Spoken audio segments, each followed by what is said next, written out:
1936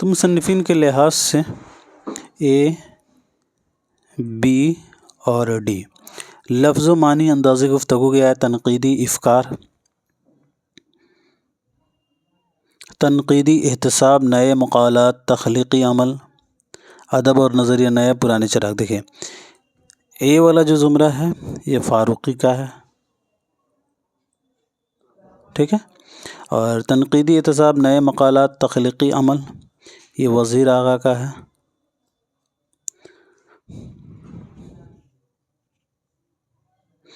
اور اسی طرح ادب اور نظریہ نئے پرانے چراغ تنقید کیا ہے؟ یہ آپ کے آل احمد سرور کا ہے۔ تو اس اعتبار سے آپ کا دوسرا صحیح جواب ہو جائے گا۔ افسانہ اور اس کی غایت میں، یہ کتاب کن کا ہے افسانہ اور اس کی غایت میں؟ تو مجنوں گورکھپوری۔ ترجیحات، ترجیحات کن کا ہے؟ جی تو ترجیحات جو ہے یہ شکیل الرحمن کا ہے۔ ادب اور جمالیات کن کا ہے؟ تو یہ مجنوں گورکھپوری کا۔ تو اس اعتبار سے یہاں سی غلط ہو جائے گا۔ ایک سیکنڈ پھر سے دیکھ لیتے ہیں، تھوڑا مجھے کنفیوژن ہو رہا۔ افسانہ اور اس کی غایت میں،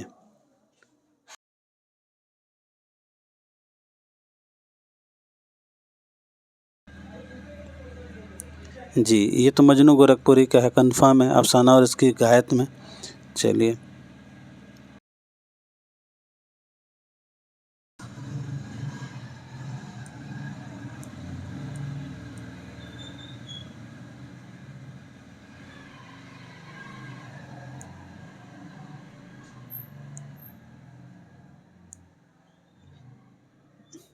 اچھا ایک ترجیحات جو ہے میں اگر سرچ کر رہا ہوں گوگل پہ تو عتیق اللہ دکھا رہا ہے، عتیق اللہ ترجیحات۔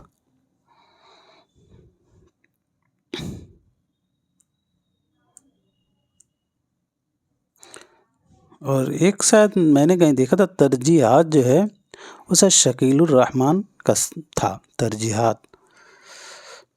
چلیے ادب اور جمالیات، یہ شاید شکیل الرحمن کا ہے۔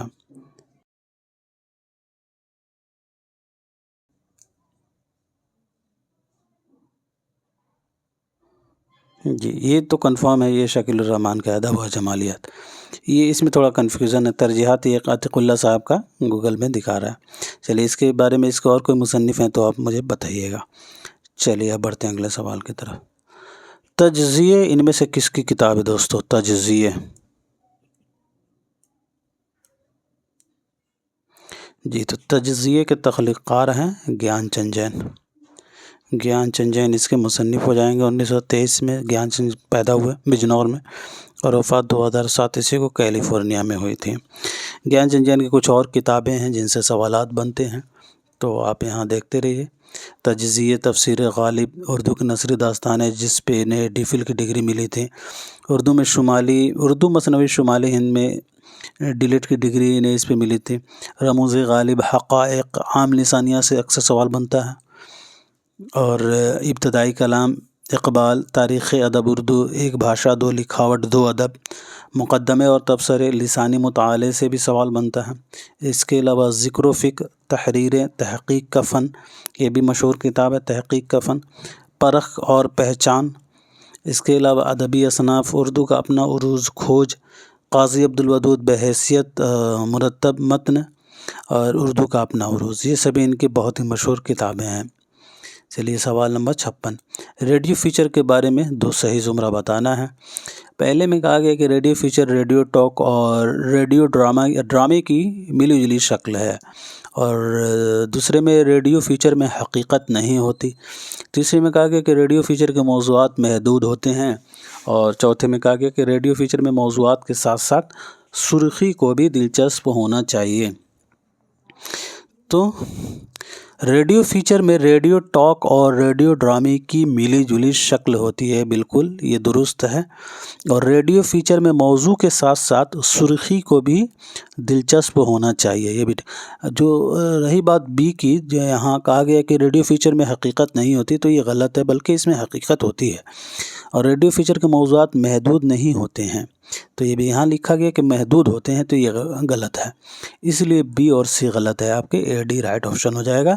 ریڈیو فیچر ریڈیو ٹاک اور ریڈیو ڈرامے کی ملی جلی شکل ہوتی ہے، اور ریڈیو فیچر میں موضوع کے ساتھ ساتھ سرخی کو بھی دلچسپ ہونا چاہیے، بالکل صحیح جواب جو ہے آپ کا پہلا ہے، اے اور ڈی۔ دعویٰ دلیل کا سوال ہے۔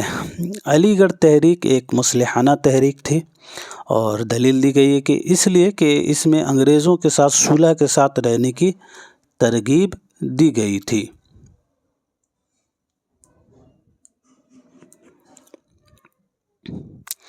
یہ دونوں باتیں درست ہیں، دعویٰ بھی درست ہے اور دلیل بھی۔ علی گڑھ تحریک ایک مصلحانہ تحریک تھی، اور اس میں جو ہے انگریزوں کے ساتھ صلح کے ساتھ رہنے کی ترغیب دی گئی تھی، بالکل پہلا صحیح اس کا جواب ہوگا۔ اگلا سوال، آریائی زبان کا عہد وسطیٰ کس زمانے کو کہا جاتا ہے؟ آپ کو معلوم ہوگا کہ ہند آریائی زبانوں کو 3 فصلوں میں تقسیم کیا گیا ہے۔ پہلے میں آتا ہے قدیم ہند آریائی، اور دوسرے میں وسطی ہند آتا ہے، وسطی ہند آریائی، اور تیسرے میں جدید آتا ہے۔ تو اس کے بارے میں بھی ہم دیکھ لیتے ہیں پہلے، پھر جواب دیکھیں گے۔ تو قدیم ہند آریائی جو ہے، اس کا جو زمانہ ہے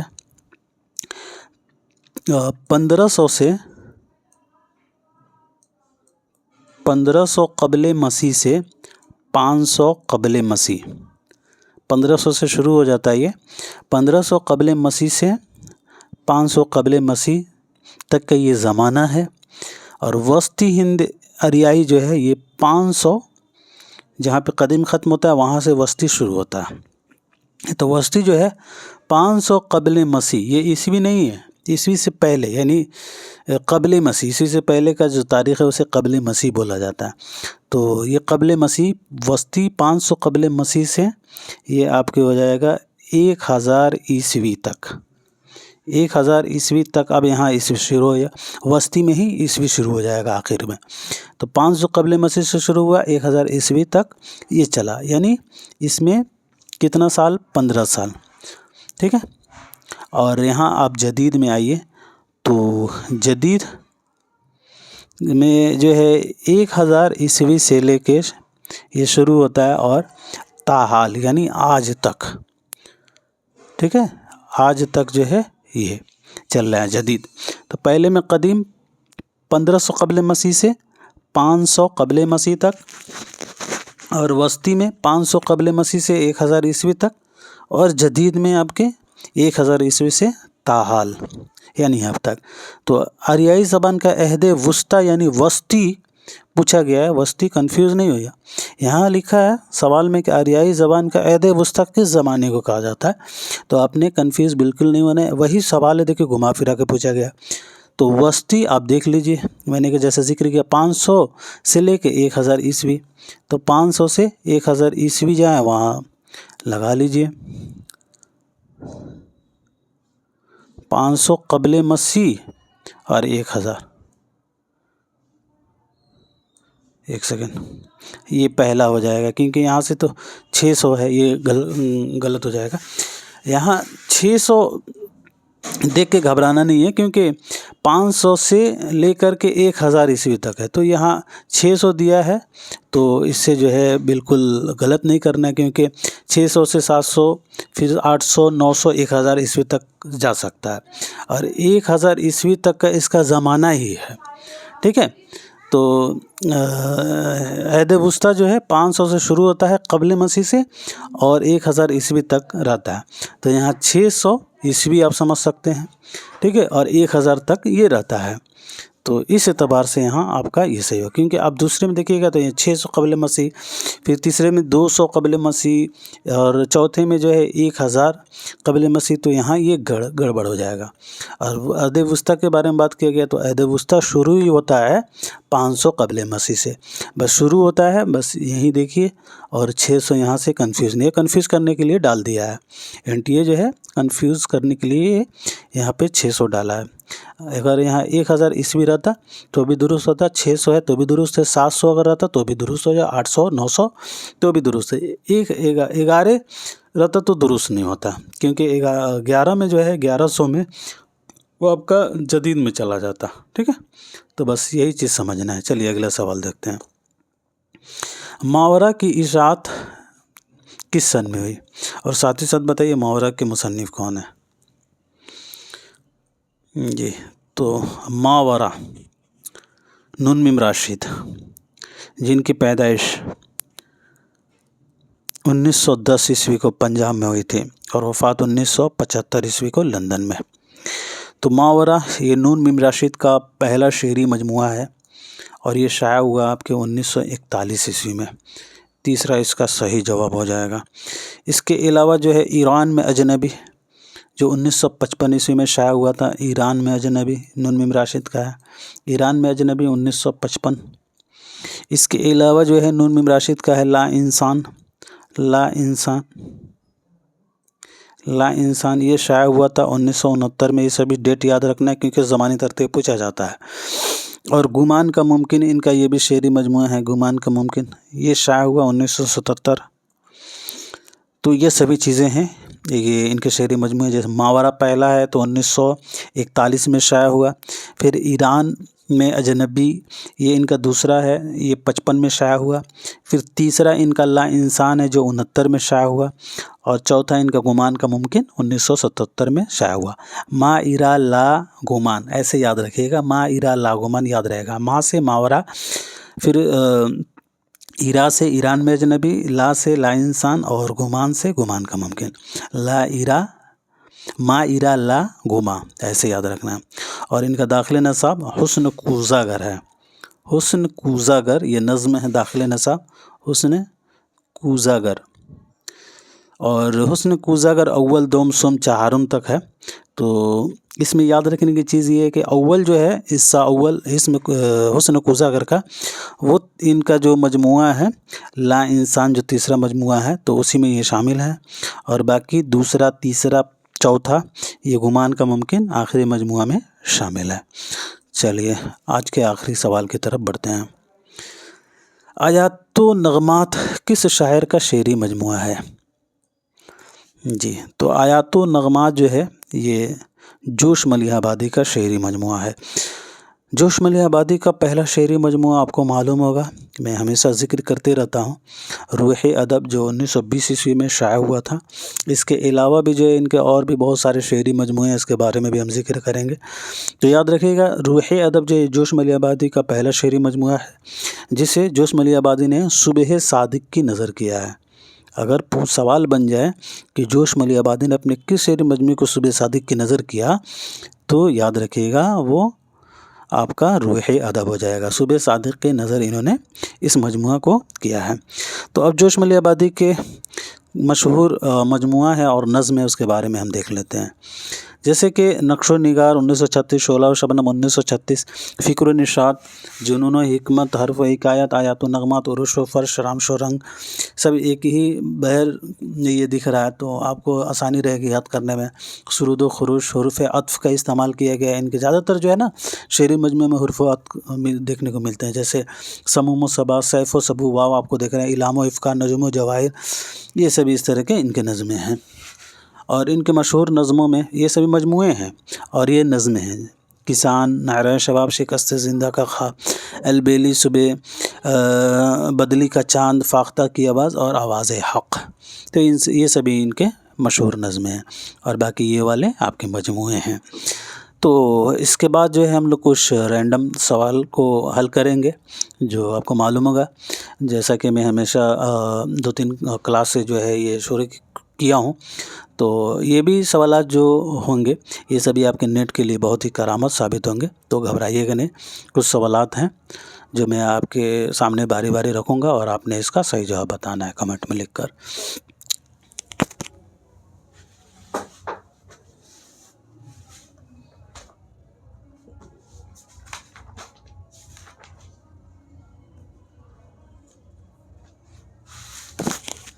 چلیے تو پہلے سوال کا جواب دیجیے گا.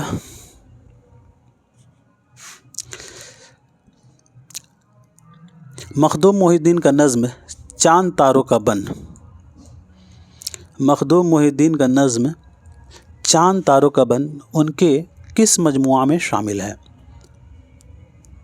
جی تو ان کے مجموعہ گولِ تر میں شامل ہے. چاند تاروں کا بن ان کے مجموعہ گولِ تر میں شامل ہے جو 1961 میں شائع ہوا. گولِ تر میں یہ شامل ہے چاند تاروں کا بن. چلیے اگلا سوال، اردو میں قصیدہ نگاری کا تنقیدی جائزہ کس کی تصنیف ہے؟ اردو میں قصیدہ نگاری کا تنقیدی جائزہ، اردو میں قصیدہ نگاری کا تنقیدی جائزہ، اردو میں قصیدہ نگاری کا تنقیدی جائزہ، تنقیدی جائزہ بڑا لمبا نام ہے. یہ کتاب کن کا ہے؟ اردو میں قصیدہ نگاری کا تنقیدی جائزہ. آپ کے پاس آپشن ہے ابو محمد سحر، شیخ چند، خلیق انجم، محمود الہی. جی دوستو تو یہ کتاب ہے محمود الہی صاحب کا، محمود الہی. اردو میں قصیدہ نگاری کا تنقیدی جائزہ بہت ہی مشہور کتاب ہے. اس سے سوال بنا ہے UGC نیٹ میں، اس لیے میں آپ کے سامنے یہ سوال لے کر آیا ہوں. آگے کبھی بھی بن سکتا ہے تو ذہن میں رکھنا ہے. اردو میں قصیدہ نگاری کا تنقیدی جائزہ، اس کتاب کے خالق ہیں آپ کے محمود الہی. چلیے اگلا سوال، مہربان خان رند کی سرکار سے کون وابستہ تھا؟ آپ کے سامنے جو ہے آپشن ہے سودا ہے، میر ہے، مسیفی اور مشیفی. میر، اس کے بعد سے سودا اور مسیفی، اس کے بعد انشا. یہ آپ کے پاس آپشن ہے. مہربان خان رند کی سرکار سے ان میں سے کون وابستہ تھا؟ میر تھے، سودا تھے، مسیفی تھے یا پھر انشا تھے؟ تو یاد رکھیے گا دوستو، مہربان خان رند کی سرکار سے جو ہے وابستہ تھے سودا. سودا اس کا صحیح جواب ہے. مہربان خان رند کی سرکار سے مرزا محمد رفیع سودا جو ہے یہ وابستہ تھے. چلیے اگلا سوال، پانی کا بہاؤ جو گزری ایک موج اور دریا کی روانی، یہ تینوں تصانیف کن کے ہیں؟ آپ کے پاس آپشن ہے نظیر، اکبر، جوش اور ساحل لدھیانوی. کیا ہے؟ تو پانی کا بہاؤ جو گزری ایک موج دریا کی روانی. پانی کا بہاؤ، پانی کا بہاؤ، اس کے بعد میں نے کیا کہا ہے؟ تو جو گزری ایک موج، جو گزری ایک موج، اس کے علاوہ میں نے کیا کہا؟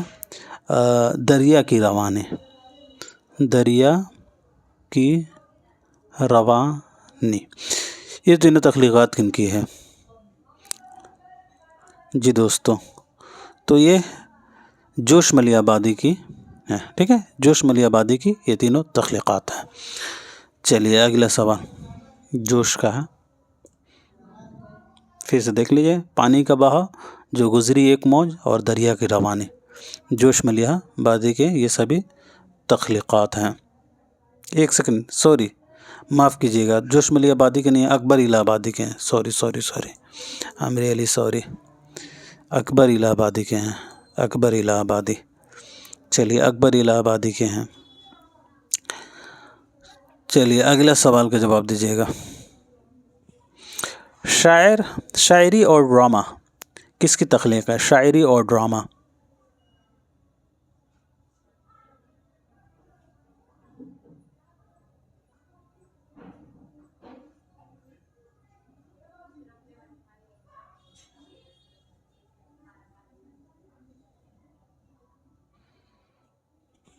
جی، شاعری اور ڈرامہ کے تخلیق کار کون ہیں؟ شاعری اور ڈرامہ. جی تو اس کے تخلیق کار ہیں ٹی ایس ایلیٹ. شاعری اور drama elite, T S Eliot. ٹھیک ہے.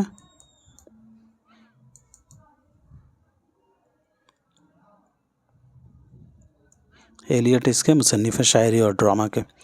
ایک اور سوال ہے،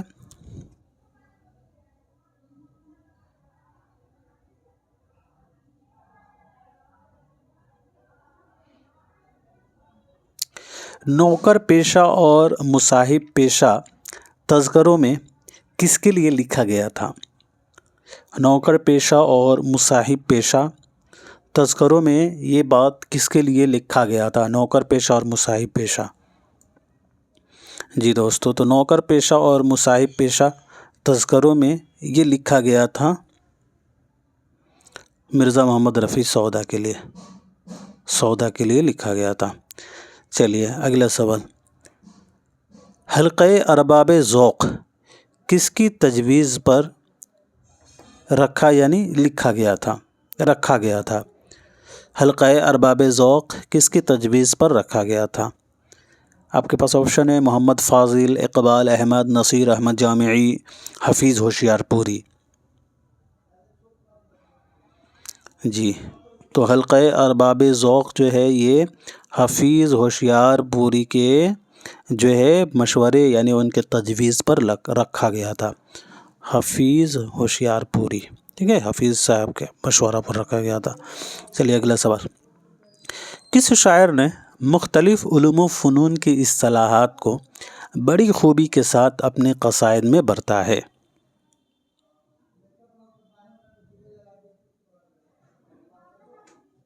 جی تو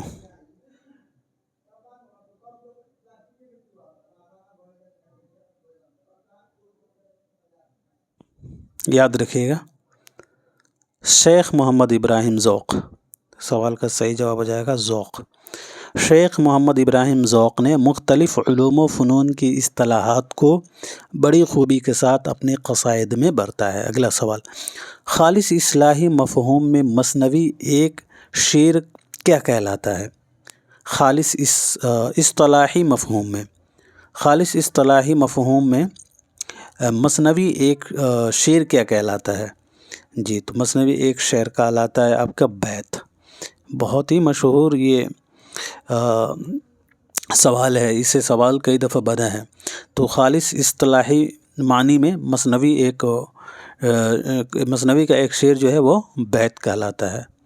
چلیے اگلا سوال، اردو کی پہلی نثری داستان کس دور میں لکھی گئی تھی؟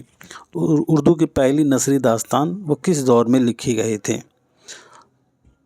اور ظاہر سی بات ہے قدم راؤ پدم راؤ اردو کی پہلی نثری داستان کے بارے میں پوچھا گیا.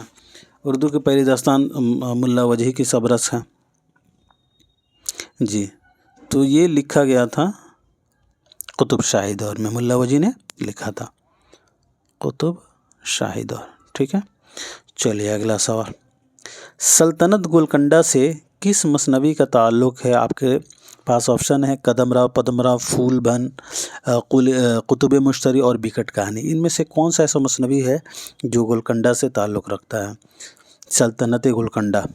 جی تو وہ ہو جائے گا قطب مشتری.